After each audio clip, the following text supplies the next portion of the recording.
All right. Well, good afternoon, everyone, or good night, or good evening, or good morning. It's midnight here at my house. The first day of the first round has just ended. Recording the recap for this first day. What a day it's been. Not too sure if I'm going to upload this immediately after I record it or have it scheduled to tomorrow morning. I think I'll do that. Uh, but as no surprise, we had a beautiful first day of March Madness. Some good upsets, some great games.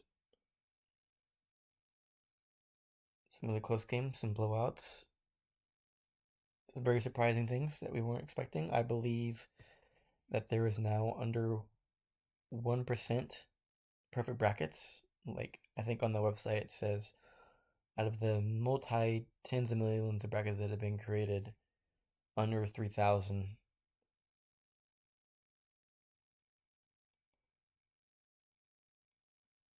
are now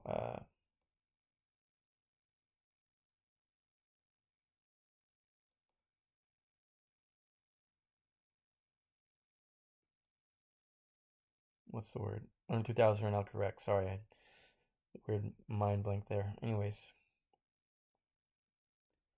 go ahead and get started with the first game of the day at about noon. I think it was 11:40 was the first game my time. So around lunchtime. Luckily, I had off work all day, so I was able to spend majority of my day watching the games. I had the multi-cam view here up on the website. I had one game on the main bracket. If a game was close towards the end, I would have it on my TV, and I would have three games, one, two, three, on the computer.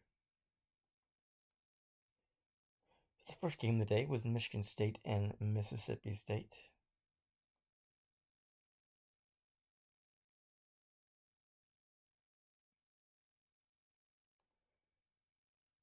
Michigan State pretty much dominated the entire game, to be frank with you guys.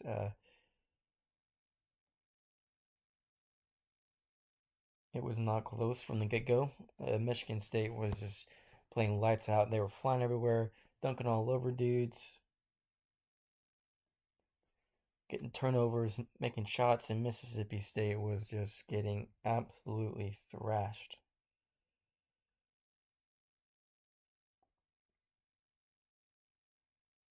I've never it's I haven't seen a domination like that of a 9 to an 8 in a long time. Because most of these games are super close. Let's go ahead and look at the stats real quick here. So you can see Michigan State was shooting 50% from the field, 43% from three. Meanwhile, Mississippi State, an abysmal 22%. Missed five free throws, got out rebounded. Turnover battle was about the same, but it just was not close the whole game. Here's the thing about Michigan State: whenever they are a low seed, they always perform well because teams write them off, and Coach Izzo knows how to get his team prepared to pull off an upset. He makes them believe in each other. However, when Michigan State is a high seed, they underperform. So it's always a flip versa. So Michigan State will be playing UNC in the next round, as we can see here. North Carolina won. Michigan State, if they play like they played against Mississippi State and they can shoot the ball well, take care of the ball a little bit better than this game, continue to shoot the ball well, get rebounds, get turnovers, because North Carolina is a great team, but they have a lot of ups and downs this year. Michigan State could pull off the upset right there. I would not be surprised. Not be surprised one bit.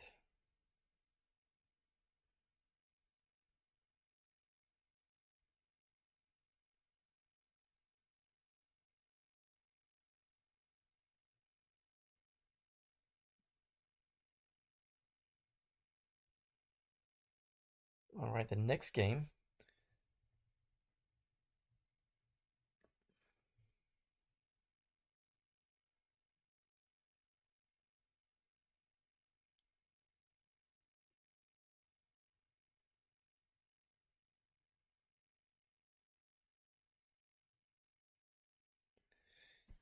is how do I say this name again? I had it earlier in the day, but I just already forgot. Called the Dukes. Crap, I forgot. They beat BYU in this game. It looks a bit close here, but to be frank, it was not close. BYU came back at the end, and it was only a couple points. But for most of the game, they were getting thrashed. They were not shooting well. They finally picked it up. In fact, you look at a very certain player. His name is, where is he? Robinson. Robinson had 25 points, was 5-11 from three, nearly 50%. If it wasn't for him having the 25 points, BYU probably would have lost by 15 to 20 points. He was keeping them in the game, to say the least. BYU is one of the best, if not the best, three-point shooting team in the nation. They put up the most shots, they make the most shots. And then the top two, I think. I think the other one is Oakland down here, actually. We're going to look at that in a bit. That's going to be crazy. Anyways, BYU, great three-point shooting team. And so, the number 11 seeds, obviously, thing was we got to chase them off the 3-point line. They played very intense defense, pressed up a lot, threatened BYU every time they got to shot the ball. They would not let them get open shots. And if BYU, seeing that they were afraid of the contact, were not driving with power and authority, and were again afraid of contact, and it led them to not be able to score very frequently in the first half. They were getting their butts whooped, and then it was just too little, too late at the end, and they pulled out the upset. Really cool story about this team. One of the assistants played with LeBron James in high school. The head coach of this team, who actually used to be at Akron, is from Akron, Ohio, where LeBron James was born. So the head coach also used to coach LeBron in high school. This head coach, another great story about this head coach is this is his last year. He announced before the tournament, their conference tournament, that he's going to retire because unfortunately his wife is getting cancer and he wants to stay at home and take care of her. And this team, who did not have the best year, went on a tear, won their tournament, and now have upset number 6 BYU. This was a very popular pick, in fact. And so kudos to them on winning. I hope they continue their march. They've got Akron and Creighton. Now Creighton was up for most of this game, and Akron, give Akron credit, they played hard and they did not give up, but it was just too much. Creighton played they allowed turnovers. This is the big thing. They had 14 turnovers. Akron only had 5. They only shot 21% from the field. So they did not shoot. So they were 6 of 28, which is not that good. Meanwhile, Creighton was 10 of 17, 58%, nearly 60%, nearly 60%. So they were hot. So if Creighton has an off game where they're not hitting well and they're turning the ball over, because they do turn it over and they're in trouble, to be frank. And we've got Arizona and Long Beach State. Arizona, as we know, has been upset the past 2 years very early. I think last year they were a 2 seed. Yeah, they were a 2 seed, got beat by 15 seed Princeton first round. So they silenced the doubters this year. I think they're a lot better team this year because they've got some good guard play. They beat Long Beach State by 20. If we go into the guard play, we'll see how much they scored. One of them is a transfer from North Carolina, Caleb Love. He had 18. Other guard, Larson, had 15. 3 of 12 from three-point range is not that good, but 5 assists, so they did okay. We also got North Carolina beating on Wagner. It's 90-62, almost 30-point game, not even close. See if they shot well, because this team, North Carolina, is a very good offensive team. Yeah, they did, wow. 50% from 3, 55%. Shot very well from free throw range. Let's look. Baycott had 20. RJ Davis had 22. Their best player is obviously RJ Davis, but the freshman, is it Cadeau? I think it's Cadeau. Or there's a freshman here. I forget which one it is, but he is a great shooter, very, very tall, great defender. He's going to be a big time North Carolina player. So they're a dangerous team. They'll be playing Michigan State. Going on to Illinois, number 14. This was not really close either. Illinois took care of business. It was close at the half, and then the second half, Illinois went on a tear, winning 85-69. Oregon and South Carolina. This was another game that was not close. Oregon came out hot and were smacking on South Carolina. Very similar to Michigan State Mississippi's game. They were just outplaying them, and it was not close. And Oregon continues their red heart streak, winning 87-73.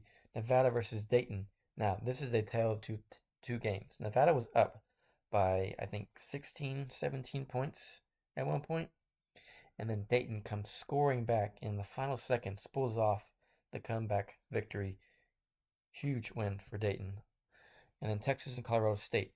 Colorado State, it was like 8-2, and Texas went on a 23-2 run. Colorado State had 11 points at the half. That is the lowest, one of the lowest scoring halves in the history of the NCAA. The second half they played a little bit better. They were starting to creep up on Texas, but they couldn't hit that chink in the armor. Texas had a lot of turnovers, played sloppy, but they won, and but they won. Had great defense, I will say that.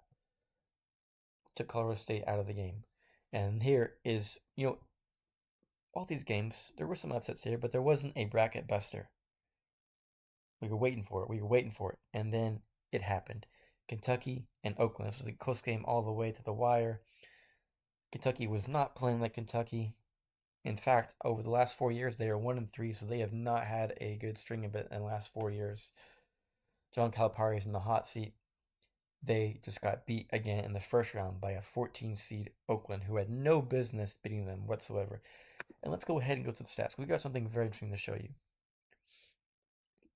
15-31, 40%, very impressive. But it's this guy right here. Wasn't even in the starting. Number 3. 32 points, 10 of 20 from 3-point range, letting it fly. Letting it fly. Unbelievable performance. Probably one of the best performances we've had in many, many years. So he's going to be a March Madness legend, regardless if they win next game or not. At the very end of the game, when they were interviewing the coach and the player, the coach said that we're going to spend about 45 minutes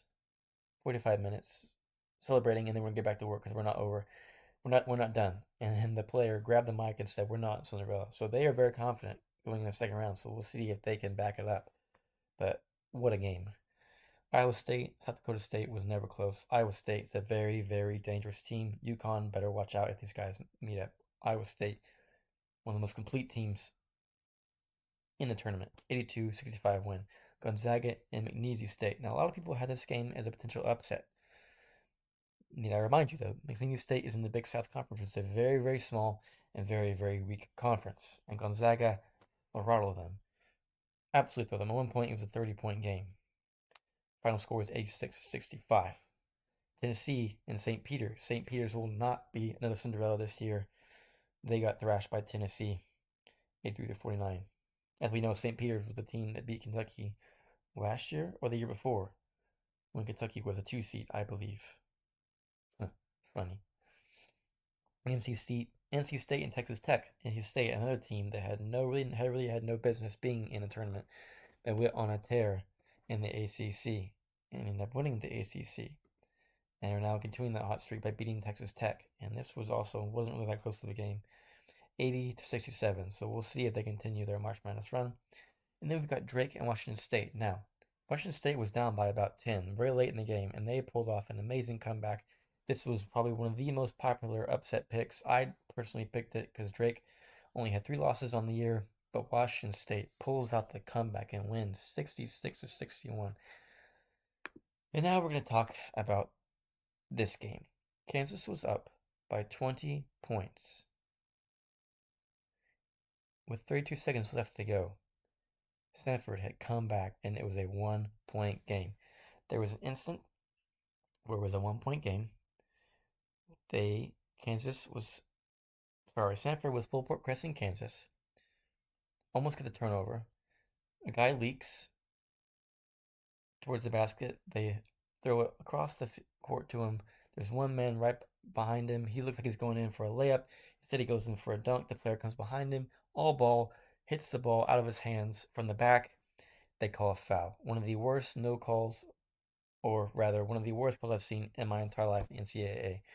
It was called a foul. It was all ball. There was no body contact whatsoever. His fingers touched all ball. They called a foul. He hit the free throws. It changed the outcome of the game. Stanford deserved the right, because they would have, when he blocked the ball, it hit the backboard and it went right into the hands of Stanford. So they would have had the ball and would have had the chance to go and score and take the lead at that point in time. But they did not, because it was a horrible call. and the call was not reviewed because NCAA basketball is the only major sport left that does not have that. The NBA has it. NCAA football has it. NFL has it. I'm pretty sure the MLS has it. I know MLB has reviews. They did not review this call to reverse it. Why is there no reverse calls in this sport? It, it's frustrating that such a beautiful game, such a great comeback was ruined by one horrible, horrible, horrible call. So I hope that in the next round, Gonzaga throttles Kansas. So after that, despite that, it was still a great day. It's unfortunate the day ends on such a horrible and crappy note. So let's look at the official bracket, what we've got so far. 11th seed will be facing number 3 Illinois. Trying to continue their March Madness run. Will they be the next Cinderella to hit the final, or next 11th seed to hit the Final Four? Washington State and Iowa State, and this is honestly the most toughest side of the bracket by far, by far. North Carolina, Michigan State, and 1 versus 9. Very tough matchup here for North Carolina. This will be a true test for them. Very, very true test. Dayton and Arizona. I think Arizona will wallop Dayton, to be frank. Going back up, we've got NC State and Oakland. 11 and the 14 seed. What a matchup. What a matchup. We'll see what happens there. Gonzaga and Kansas, a 5 and a 4 seed. Now, these two were very popular picks. So we'll see what happens. Oregon and Creighton. This is going to be a tough test. Oregon is a red hot team. They could upset Creighton here. Oregon is actually probably out of all like the lower seeds, probably is the favorite to reach the Final Four in terms of quote unquote Cinderellas. They wouldn't technically be a Cinderella because they're such a popular upset pick. And then we've got Texas and Tennessee, the two orange teams, the true two UTs to find out who is the true UT. This should be a really good game right here, I think. Should be a really good game. So that's the first day. Second day, it will be tomorrow. Can't wait to see what happens. Oh, we also want to talk about this one before we leave. The first four, Howard, Wagner, 71-68, great game right here. Grambling State, Montana State. Grambling State was down by a lot, and it goes into overtime. And Grambling State pulls out the upset. Colorado and Boise State, or rather, pulls out the win in the overtime. Colorado State and Boise State, another great game. Colorado pulls out late. And this game, it's funny how Colorado State only scored 11 points at the half versus Texas. When they played Virginia, Virginia only had I forget, 24 points at the half. So if you remember my last video, we talked about the first four and last four out. Virginia, it was common consensus that Virginia should not have gotten in, and they just proved it right here by getting smacked by Colorado State. So we were all right. Virginia does not deserve to be in the tournament. It should have been Indiana State or Pittsburgh. It should have been in the tournament because they definitely would have beat Colorado State, in my opinion, and they probably both would have beat Texas. But whatever. We're gonna carry on. Hopefully, we will let all those bullcrap call and this bullcrap that Virginia got in let it slip from memories and just enjoy March Madness. We got another great day coming tomorrow. A lot of great games to be looking forward to, and we'll see what happens. Again, less than 1% of brackets are perfect. Under 3,000 brackets out of millions upon millions. Yeah, it's 0.0038 left remaining. That's crazy. Anyways, if you guys enjoyed the video, leave a like if you do. Comment down below how your bracket's doing. My bracket is absolutely screwed, to be frank. But it is what it is. And I'll see you guys next time. Have a great day and stay frosty.